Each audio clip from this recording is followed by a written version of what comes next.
Hey, what is up, everybody? Welcome back to Sports Gambling Daily for Sunday. It is May 26th.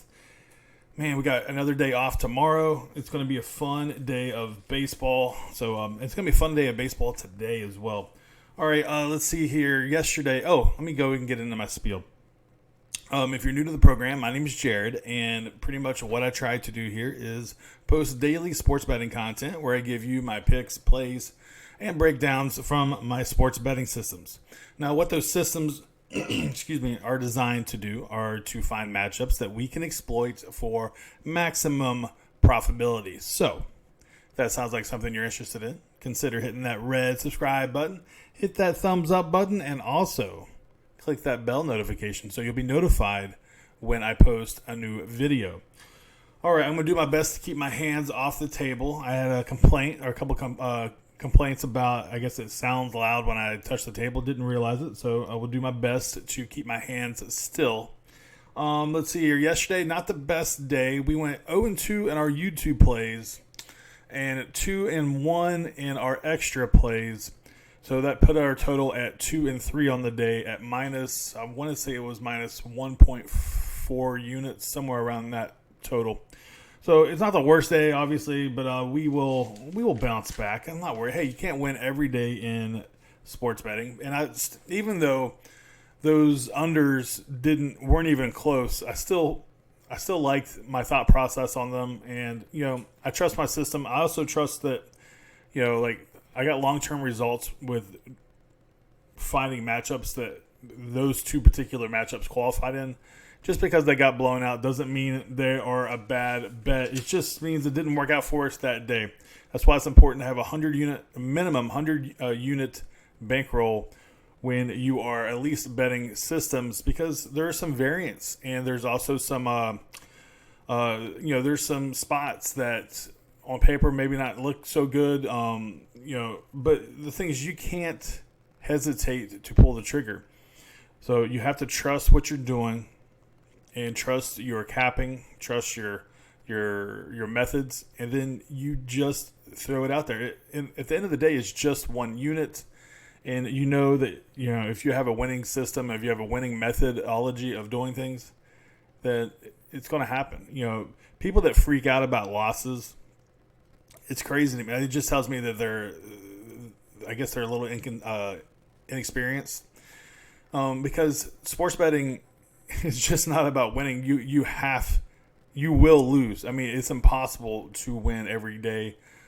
People that feel that you have to win every day, of course we want to win every day, but people that feel like they have to win, I think that's just inexperience, and and it's also not a good mindset, because you put way too much pressure and stress on yourself by feeling like you have to do something. So, of course, we want to win, and we're going to put our best foot forward, and I got some information for you guys.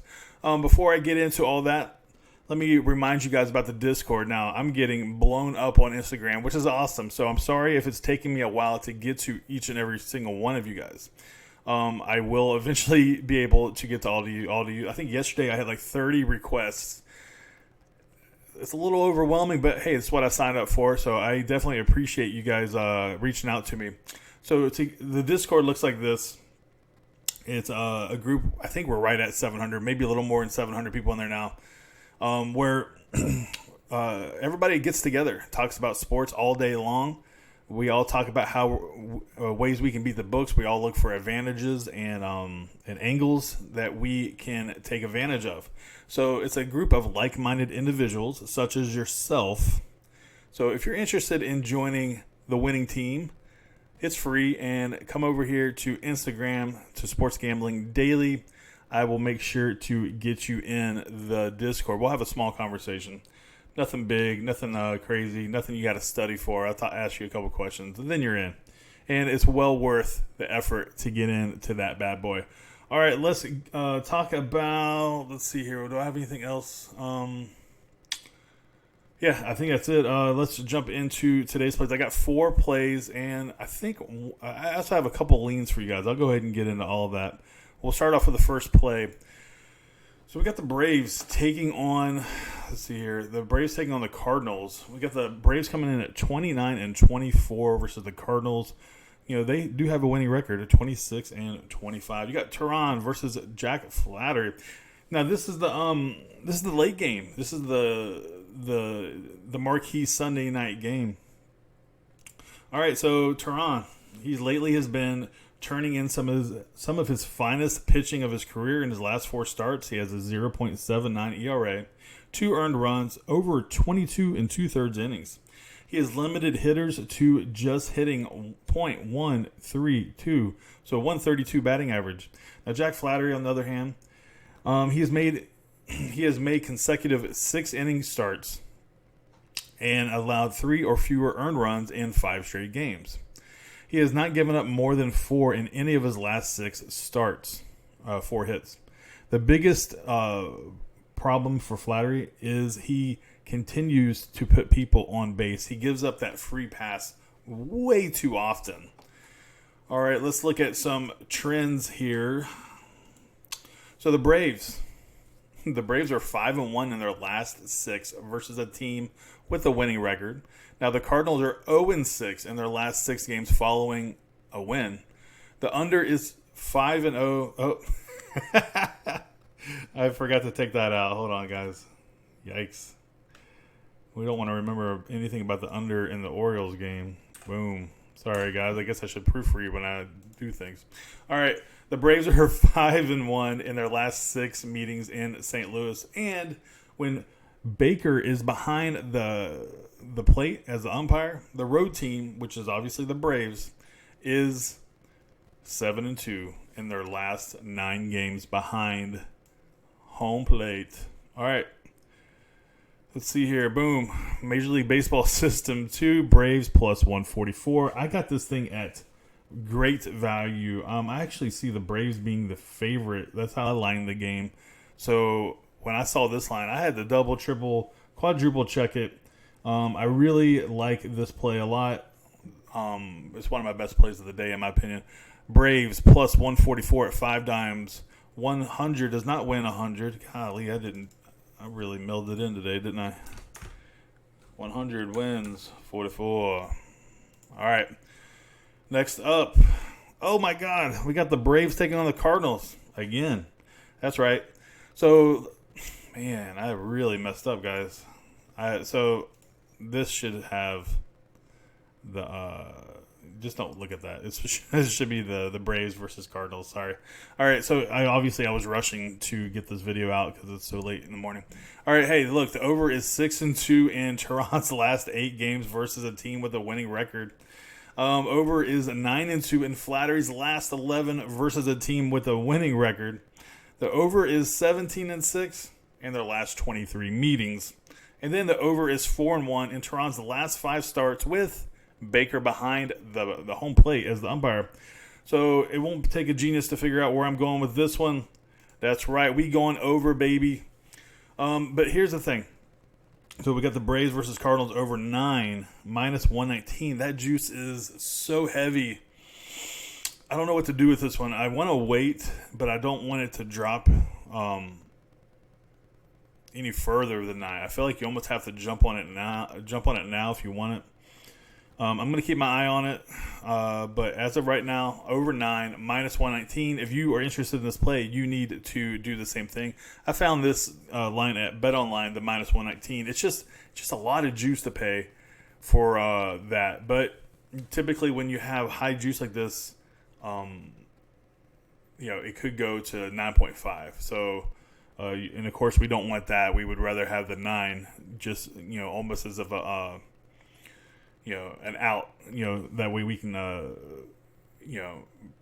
push if we need to, All right, so that is that. So if I can get this thing to minus 115, I'll jump on it. But you know what? I might not play with it. So just do it at your own discretion. Okay, let's see here.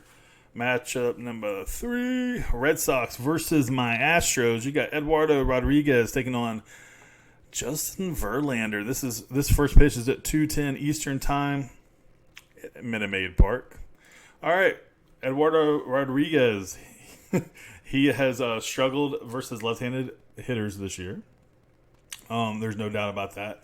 Last time Eduardo Rodriguez pitched versus was it versus? Well, I don't know. I can't remember now. I have everything. I had written everything down, but I don't have the note in front of me. So then we look at Justin Verlander. He's 8-1, 2.24 ERA. Now, Verlander has 2,795 career strikeouts, which is only 8 shy of Cy Young. So if you watch this game, you might see a little bit of history. Now, Verlander, he held the White Sox to just 1 hit in 8 innings. He was flirting with a no-no. Here's the thing about this matchup. JV, man, he's been on fire as long as I can remember. The guy has to come back to earth. The Red Sox are 21-5 in their last 26 games after losing the first 2 games of the series. So that tells me they have a little bit of fight in them. And that actually was what happened last time the Astros and the Red Sox played. The Astros won the first 2 games, and then the Red Sox won the last one. Now, the Red Sox are 21-5 in Rodriguez's last 26 starts following a team loss in their previous game. That's pretty solid. Now, the Red Sox are 5-2 in their last 7 meetings in Houston, obviously dating back to last year. Now, road team is 10-3 in Gibson's, he's the umpire, last 13 games behind home plate. So, that also favors the Red Sox. So, I'm going with the Red Sox. There's some definite value here going against the Astros. Every game this series has been extremely close. Actually, the Red Sox should have won, in my opinion, last game, but they didn't. And I think that they will win this one. Major League Baseball System 2, give me the Red Sox, plus 154. I think there's some pretty significant value here, and I think the reason why is because you got JV on the other side, Justin Verlander, so that always helps our cause as far as value goes. Especially since we got a good team here in the Boston Red Sox. So 100 wins, 154. Matchup number 4, Rangers versus Angels, 4:07 Eastern Time, May 26th in Angels Stadium. Let's see here. We have Gerardo versus Andrew Heaney. All right, Gerardo, he has allowed 4 runs, 2 of them earned over 4 1/3 inning in his first start against the Cardinals on Saturday. He has a 1.5 ERA in 9 relief appearances, and he has made 2 appearances against the Angels last season. They were a pair of no decisions with an ERA of 5.40. Now, Andrew Heaney, he makes his long-awaited season debut after being injured. So, in his last start, just last week in the minor leagues in AAA, he struck out 10 over 4 1/3 scoreless innings. That's pretty solid. Now, Heaney led the club with 30 starts in 2018 and had an ERA of 4.15. All right, let's look at the trends. We got the Rangers are 6-1 in their last 7 versus a team with a losing record. The Angels are 1-6 in their last 7 home games versus a team with a winning record. And the Rangers are 4-1 in their last meeting. Give me the Texas Rangers, plus 160. Found that at 5 dimes. 100 to win, 160. Now, here's the thing about this, guys. This line continues to rise, so keep your eye on it. If you're interested in this game, don't bet it just yet. Keep your eye on it. Let that line keep rising. I mean, every point that it goes up is more value. So right now it's at 160. If it starts to drop, then I would take it. But if you're interested in this play, but I'm going to keep my eye on it. Maybe we just keep letting it ride up, and then we will book it. All right, let's see here. That's it for the 4 matchups I have. Now, let me go ahead and give you some of my leans. Leans meaning that, I almost took the bet, and I just haven't done anything. I lean heavy on Philly. I think they got some marginal value in that spot. Obviously, the Brewers are not playing very well. But I do like Philly a little bit, or actually heavy in that one, but it's not enough for me to take it. So obviously it's not heavy enough. Maybe if the value is there, it's actually quite a bit of value, but there's a couple things keeping me from that game. the Brewers are at home. Philly's been on a road trip.